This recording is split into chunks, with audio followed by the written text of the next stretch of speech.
क्या आप जानते हैं, जो मनुष्य आत्महत्या करता है वो मरता नहीं, वो अपने सबसे भयानक जीवन की शुरुआत करता है। गरुड़ कुरान कहता है, आत्महत्या मृत्यु नहीं महापाप है। अगर तुम सोचते हो कि आत्महत्या से सब खत्म हो जाएगा तो तुम सबसे बड़ा भ्रम पाल रहे हो। गरुड़ पुराण कहता है, जिस दर्द से भागते हो अगले जन्म में वही दर्द नर्म नहीं आग बनकर लौटता है। आत्महत्या करने वाले लोग दोबारा जन्म कब लेते हैं, कहां जन्म लेते हैं, कैसे जीते हैं? नमस्कार दोस्तों, स्वागत है आपका संतों की बातें चैनल पर। आज का ये वीडियो बेहद रहस्यमयी और ज्ञान से भरा है, इसीलिए इसे अंत तक ध्यान से सुनिएगा। और अगर आप पहली बार हमारे चैनल पर आए हैं तो संतों की बातें को सब्सक्राइब कर लें, ताकि ऐसे ही रहस्य और प्राचीन ग्रंथों का ज्ञान आपसे कभी न छूटे। आज का ज्ञान साधारण नहीं है। आज वो रहस्य खोला जाएगा जो स्वयं भगवान विष्णु ने गरुड़ पुराण में बताया है। हे गरुड़ सुनो, जो मनुष्य अपने ही हाथों जीवन का अंत कर देता है वो केवल अपना शरीर नहीं मारता, बल्कि भगवान द्वारा दी हुई अमूल्य अवसर को नष्ट कर देता है। यही कारण है कि आत्महत्या महापाप कही गई है। यह संसार कर्मों का क्षेत्र है। यहां हर जन्म, हर सांस, हर अनुभव किसी आध्यात्मिक उद्देश्य के लिए मिला है। मनुष्य शरीर लाखों जन्मों की तपस्या के बाद मिलता है। देवता भी इसे पाने की इच्छा करते हैं। और जो मनुष्य दुख, अपमान, भय, संघर्ष या निराशा से हार कर देह त्याग देता है, वो उस अवसर को नष्ट करता है जो आत्मा के विकास के लिए अनिवार्य था। भगवान विष्णु कहते हैं, हे गरुड़, जो देह भगवान द्वारा दी गई हो उसे नष्ट करने का अधिकार किसी मनुष्य को नहीं। देह भगवान की अमानत है, आत्मा अमर है। आत्महत्या महापाप इसलिए है क्योंकि मनुष्य अपने अधूरे कर्मों को फेंक देता है। वो उस परीक्षा को छोड़ देता है जिसमें उसे विजय पाना था। वो भाग्य के विरुद्ध चलता है। वो दुख को समाप्त नहीं करता, दुख से भागता है। जो भागता है उसे वही लौटाया जाता है जहां से वो भागा था। आत्महत्या पाप से भी बड़ा अपराध क्यों कहा गया? क्योंकि यह अपराध केवल स्वयं के खिलाफ ही नहीं, बल्कि इन सब के खिलाफ है। भगवान के खिलाफ, अपने माता पिता और परिवार के खिलाफ, अपने भविष्य के खिलाफ, अपने कर्म ऋण के खिलाफ, अपनी आत्मा के विकास के खिलाफ। जो अपने जीवन को स्वयं समाप्त करता है वो भगवान की बनाई योजना में बाधा डालता है। दर्द से भागना समाधान नहीं। भगवान विष्णु कहते हैं, हे गरुड़, मनुष्य कष्ट से मरता नहीं, मनुष्य कष्ट से सीखता है।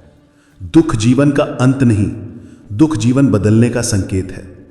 जो दुख को दुश्मन समझता है वो हार जाता है, जो दुख को गुरु समझता है वो अमर हो जाता है। आत्महत्या करने वाले सोचते हैं कि मृत्यु समाधान है। मृत्यु शरीर को समाप्त करती है, पर दुखों को नहीं।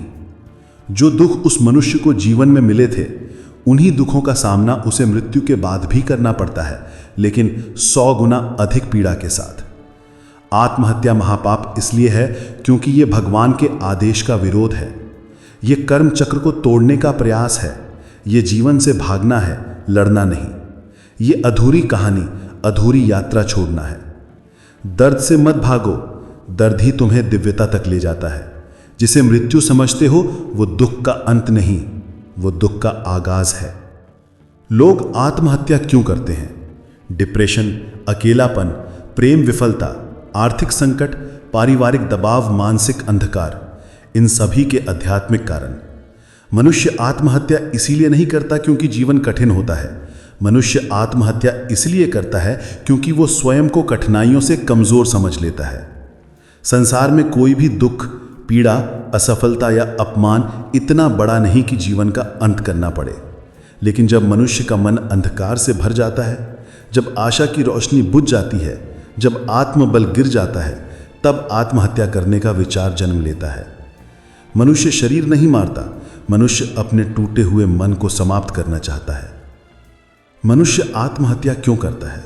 भगवान विष्णु कहते हैं, आत्महत्या का जन्म मन में होता है, बाहरी समस्याओं में नहीं। जब मनुष्य जीवन में कोई रास्ता नहीं देख पाता, उसे लगता है कि आगे कुछ भी अच्छा नहीं होगा। वो सोचता है अब कुछ नहीं बचा, अब समाप्त हो जाना ही बेहतर है। ये विचार सबसे खतरनाक है। हे गरुड़, मनुष्य तब नहीं मरता जब लोग उसे चोट पहुंचाते हैं। मनुष्य तब मरता है जब उसे लगता है कि उसे सुनने वाला कोई नहीं।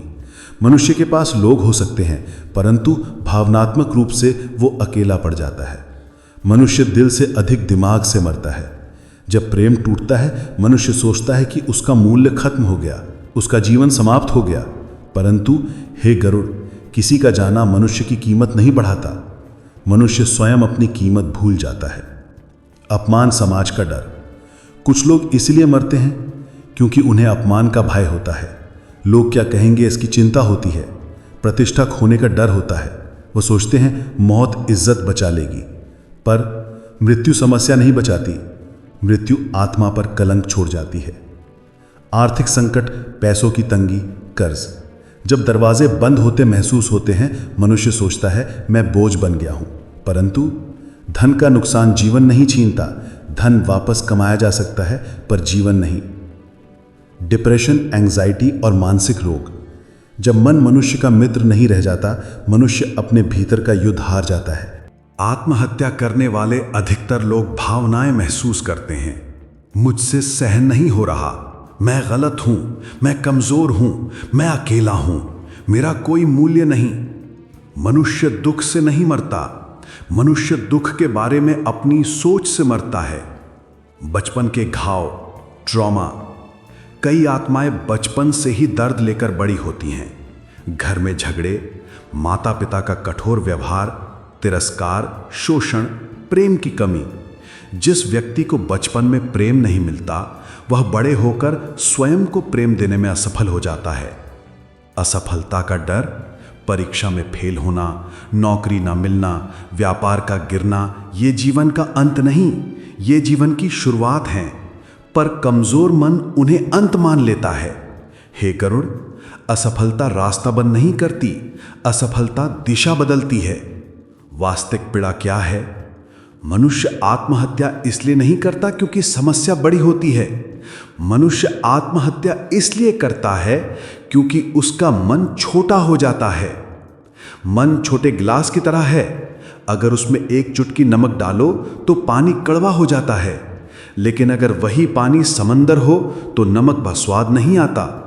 जिसका मन विस्तृत होता है वह दुखों में भी स्थिर रहता है। आत्महत्या के विचार कैसे पैदा होते हैं? मनुष्य के 3 शत्रु आत्महत्या की जड़ हैं। 1. नकारात्मक विचार। 2. अत्याधिक भावनात्मक कमजोरी। 3. आध्यात्मिक दूरी, ईश्वर से अलगाव। जब मनुष्य ईश्वर से जुड़ा होता है, आत्महत्या का विचार भी पास नहीं आता। कोई मनुष्य आत्महत्या इसलिए नहीं करता कि वह मरना चाहता है। मनुष्य आत्महत्या इसलिए करता है क्योंकि वह जीने की वजह खो देता है। किसी को भी आत्महत्या से नहीं रोकते मत मर कहकर, बल्कि हम हैं तुम्हारे साथ कहकर। मनुष्य अकेलेपन से नहीं मरता, मनुष्य सुने न जाने से मरता है। किसी की जिंदगी बदलने के लिए कभी कभी सिर्फ एक वाक्य काफी होता है, मैं हूं तुम्हारे साथ। आत्महत्या के बाद आत्मा पर क्या बीतती है? गरुड़ पुराण में वर्णित भगवान विष्णु की दिव्य वाणी। हे गरुड़, सुनो ध्यान से। जिस मनुष्य को लगता है कि मृत्यु उसके दुखों का अंत कर देगी, उसे मृत्यु के बाद पता चलता है कि उसने दुखों का अंत नहीं किया, बल्कि दुखों का सबसे भयानक आरंभ किया। शरीर मरता है पर चेतना नहीं। भगवान विष्णु कहते हैं, आत्महत्या के क्षण शरीर तो समाप्त हो जाता है, पर मन, विचार, पीड़ा, भय और भावना समाप्त नहीं होती। जो दर्द आत्मा को जीवन में महसूस होता है, वही दर्द मृत्यु के बाद भी उसके साथ चलता है, लेकिन 100 गुना अधिक तेज। प्रारंभिक अवस्था, मृत्यु के तुरंत बाद। जब आत्महत्या करने वाला व्यक्ति शरीर छोड़ता है तो उसे तुरंत एहसास होता है कि उसने गलती की। वह अपने शरीर को पड़ा हुआ देखता है, वह अपने परिवार को रोते हुए देखता है, वह उन्हें छूना चाहता है, गले लगाना चाहता है, पर छू नहीं पाता। वह चीखता है, मैं जिंदा हूं, मुझे वापस ले चलो, लेकिन उसकी आवाज कोई सुन नहीं पाता। उसका पहला दंड है असहायता का दर्द। आत्मा की सबसे पहली पीड़ा पश्चाताप। जैसे ही आत्मा को समझ आता है कि उसने अरबों जन्मों में मिली मानव देह नष्ट कर दी, वह रोती है, प्रार्थना करती है, हाथ जोड़ती है, प्रभु मुझे एक मौका और दे दो। पर अब बहुत देर हो चुकी होती है। यह पश्चाताप उसकी आत्मा को भीतर से जला देता है। प्रेत योनि, 64 दिनों की यातना। भगवान विष्णु कहते हैं, हे गरुण, आत्महत्या करने वाले पर पहले 64 दिन भयंकर कष्ट वर्षा होते हैं। इन 64 दिनों में आत्मा अनुभव करती है अंधकार, अकेलापन, चीखें, भयावह निराशा, आत्मग्लानि, मानसिक घुटन, तड़प। वह बार बार अपनी मृत्यु का क्षण दोहराती है, जैसे फिल्म वापस घूमती है।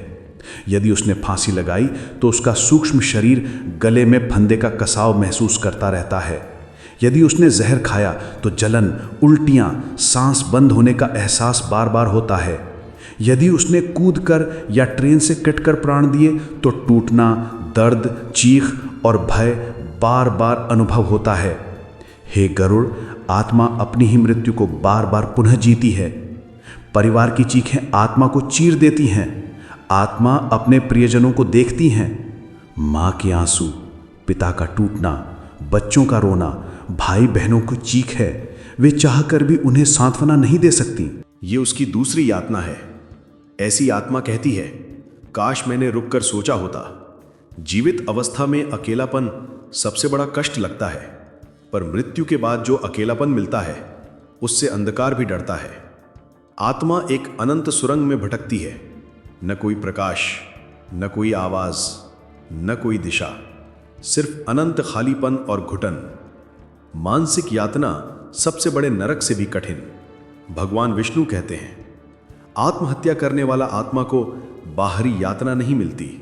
उसका दंड उसके अपने मन से मिलता है। उसका मन बन जाता है उसका नरक। वो अपने ही विचारों की जलती हुई आग में जलता है। यमदूत तुरंत क्यों नहीं आते? आत्महत्या मृत्यु नहीं, भागे हुए भाग्य का अपराध है। ये मृत्यु स्वाभाविक नहीं, अधूरी मृत्यु है। इसलिए यमदूत उसे लेने नहीं आते। आत्मा अधर में अटक जाती है, न जीवित न मृत। उसकी स्थिति प्रेत की होती है। प्रेत आत्मा की व्याकुलता। ऐसी आत्मा दरवाजे पटकती है, आवाजें निकालती है, अपने घर में घूमती है, अपने प्रियजनों से मदद मांगती है, उनके सपनों में आती है, लेकिन कोई उसकी मदद नहीं कर सकता। आत्महत्या की आत्मा का सबसे बड़ा दंड।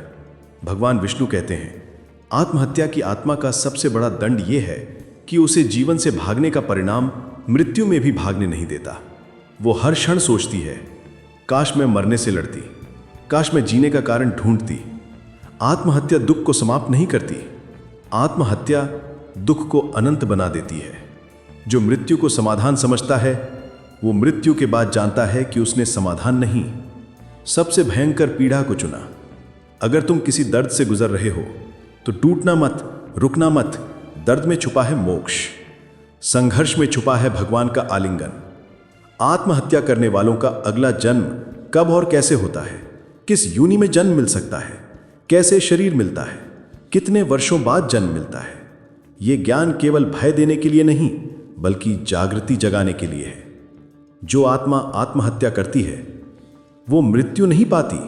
वो लंबे समय तक अपूर्ण भटकी हुई वेदना से भरी अवस्था में रहती है। क्योंकि मृत्यु का मार्ग टूट गया, कर्म का चक्र अधूरा रह गया, इसलिए उसे नया जन्म मिलने में तुरंत समय नहीं लगता। गरुड़ पुराण में कहा गया है, जो जीव स्वयं मृत्यु को बुलाता है उसका अगला जन्म उसके ही अधूरे कर्मों की सजा लेकर आता है। आत्महत्या करने वाले का अगला जन्म कब होता है? जो आत्मा आत्महत्या करती है वो तुरंत अगले जन्म में प्रवेश नहीं कर सकती, क्योंकि नया जन्म पाने के लिए जो सूक्ष्म शरीर होता है वो मृत शरीर के साथ ही अधूरा और खंडित हो जाता है। इस कारण वह वर्षों तक प्रेत योनि में भटकती है, तड़पती है, सहायता के लिए पुकारती है, पर कोई सुन नहीं पाता। हर क्षण उसे वही दर्द महसूस होता है जिस दर्द से वो मरी थी। समय उसकी आंखों से वर्षों जैसा बीतता है। गरुड़ पुराण में बताया गया है, जितनी आयु शेष थी उतने समय तक प्रेत योनि में भटकना पड़ता है। यदि किसी की आयु नियति अनुसार 80 वर्ष थी और उसने 30 वर्ष की उम्र में आत्महत्या कर ली तो 50 वर्ष तक वो भटकता रहेगा, बिना शरीर, बिना शांति, केवल पीड़ा में। आत्महत्या करने वाले का जन्म कैसे होता है? जब उसका प्रेत योनि का समय पूरा हो जाता है तब उसे अगला जन्म मिलता है, पर वो जन्म साधारण नहीं होता। उसके अगले जन्म में जन्म कठिन परिस्थितियों में होता है। घर गरीबी, बीमारी, कष्ट से भरा होता है। उसे वही दर्द दोबारा जीने पड़ते हैं जिन्हें वो छोड़कर भागा था। मानसिक संघर्ष बहुत अधिक होते हैं, क्योंकि कर्म कभी मिटते नहीं। अधूरे कर्म वापस जन्म लेकर पूरे होते हैं। अगला जन्म कहाँ मिलता है? धर्म ग्रंथों में बताया गया है कि कई आत्माओं का जन्म अस्पतालों में कठिन प्रसव से होता है। कुछ शारीरिक या मानसिक विकलांगता के साथ जन्म लेते हैं।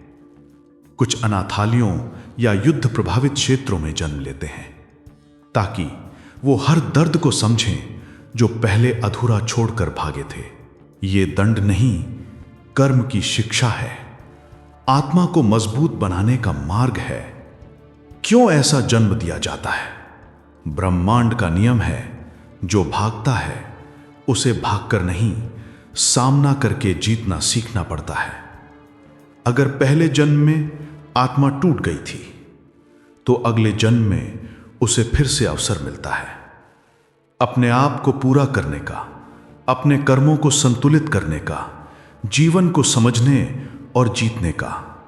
क्योंकि आत्मा का लक्ष्य मृत्यु नहीं, विकास है।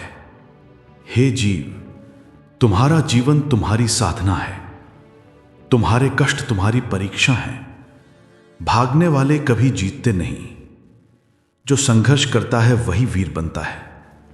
जो अंतिम सांस तक लड़ता है वही मुक्त होता है। क्यों आत्महत्या का विचार छोड़कर जीवन को अपनाना चाहिए? जीवन तुम्हारा है, सांस तुम्हारी है, भाग्य तुम लिखते हो और कर्म से ही भविष्य बनता है।